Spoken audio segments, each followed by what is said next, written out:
The fifth most popular bet so far this week is the Kansas City Chiefs laying the 3.5 against the Jacksonville Jaguars. Now, I think that betting market is just right. When I was thinking about that game all week long, heading into this week, like, hey, like, feels like Chiefs at worst 3-point favorite, but probably needs to be 3.5 because I asked myself, hey, what would I do if I saw Chiefs -3? I would bet Chiefs -3. So 3.5 makes a whole lot of sense to me. I think the big thing with Jacksonville is, are they just like turnover merchants, as the kids say, or is this defense actually legitimate? Because through 4 games, the Jags have forced 13 turnovers. That's absurd. 13 turnovers, at least 3 in every game, and they forced 4 of them last week when they beat the 49ers in San Francisco. So for me, I understand why bettors like Kansas City. I would be more so on the Kansas City side, but it is funny just to point this out. Last week, people couldn't get enough of Baltimore. It was like, oh, I got to fade the Chiefs. And now all of a sudden, everyone's like, now I got to bet the Chiefs. Like that's how these things go in the NFL. We just kind of remember what we last saw. So folks are liking Kansas City quite a bit on Monday down in Duval County. The fourth most popular game, or at least bet, I should say, is the Chargers laying 3 at home against the Washington Commanders. Now, this is going to be a hairy one for yours truly here because I'm on the side of the underdog. I like the Commanders +3. I also bet a little bit of money line. I realize fully that the Commanders in this game are likely going to be without Terry McLaurin, Noah Brown, and potentially Deebo Samuel. That's not good. Like, it's not good at all. And even Jaden Daniels coming back as he returns from his 2-game absence due to the knee injury, Jaden Daniels will be wearing a knee brace. This is not going to be the fully unleashed version of Jaden Daniels where he's running around, making plays, extending drives, et cetera, et cetera. It's probably going to be a more traditional pocket passing Jaden Daniels, which is a problem when you might have some receivers out there who can't get open, who can't separate against this Chargers secondary that has been really, really good this season. Now, on the flip side of that coin, the Chargers have some injuries on the offensive line. Like Joe Alt dealing with a high ankle sprain. We're probably not going to see him for the next handful of weeks. Of course, Rashawn Slater already out for the year, having torn his ACL back in training camp. So I do see the injury news on both sides. O-line for the Chargers, wide receiver for the Commanders.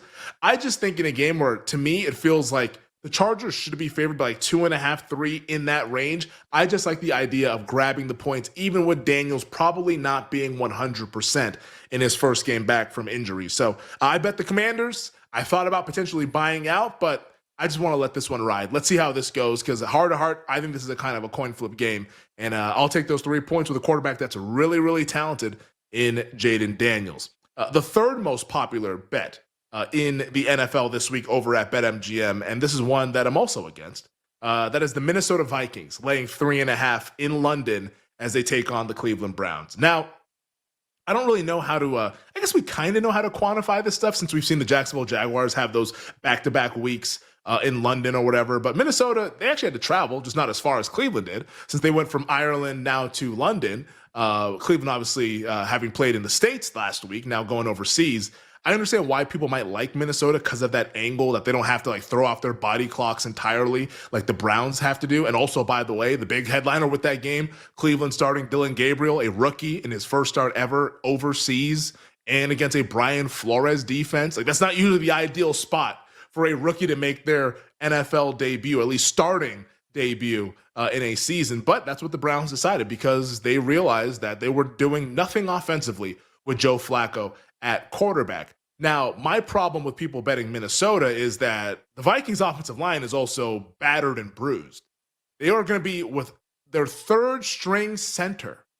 Not only are they missing Ryan Kelly, they're missing Ryan Kelly's backup. That's how banged up they are on the offensive line.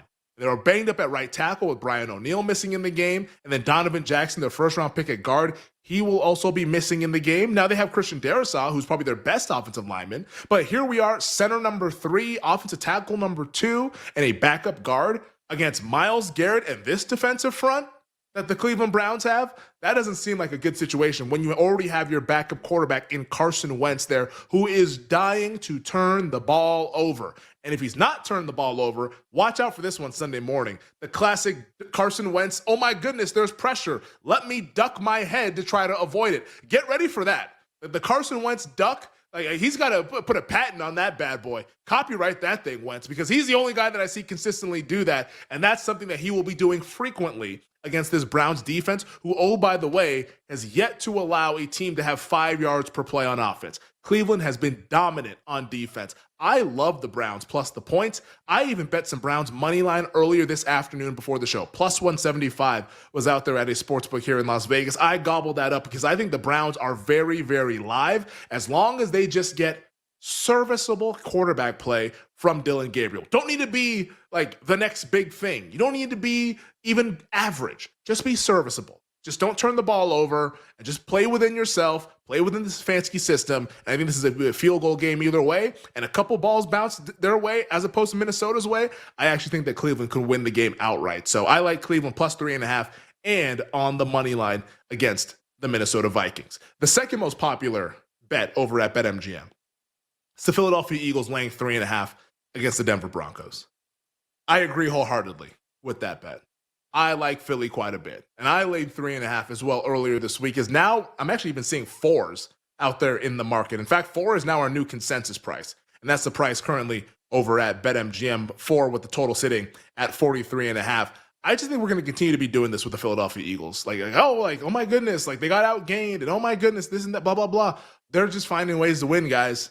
And also, too, on the other side with Bo Nix, now he's going up against a Vic Fangio defense. And point me in the direction of the good Bo Nix performance against a good team. It doesn't exist. It doesn't. Whether this year or last year, whenever they played a contending team, they got drilled. Like, Denver is the best of the bad teams. That's what they are. They're mediocre. And a good coach like Sean Payton, when you put a bad team against him, like this past Monday night against Cincinnati, yeah, they're going to kill him. And they're going to look great in the game. And everyone's going to be like, oh my goodness, look at Denver. But then when they play a contender, like they did last year against Baltimore, like they did last year against Buffalo in the playoffs, like they're going to do on Sunday against Philadelphia, I think they're going to get run off the field. I don't think that offense can function against this Eagles defense, and I think Philly's offense will open things up because they've just continued to get slaughtered with criticism after criticism. I think the Eagles win this one by at least a touchdown. I like Philly quite a bit on Sunday against Denver. And then finally, the most popular bet at BetMGM is the Detroit Lions laying the 10.5. I have not yet bet Cincinnati, but at some point I will. I just need to work up the courage to do it. I want to see the full injury report. I know Detroit has some injuries in the cornerback room. That's not ideal when you're going up against Jamar Chase and T. Higgins. I think those guys are unbelievable. Obviously, we all know that. And I kind of like the aspect of backing Cincinnati after 2 horrendous performances. One against the Vikings, and then last Monday night against the Denver Broncos. Nobody wants anything to do with Cincinnati, as outlined by the Lions being the most popular bet at BetMGM. I will be on the Bengals. Please don't embarrass me in front of company.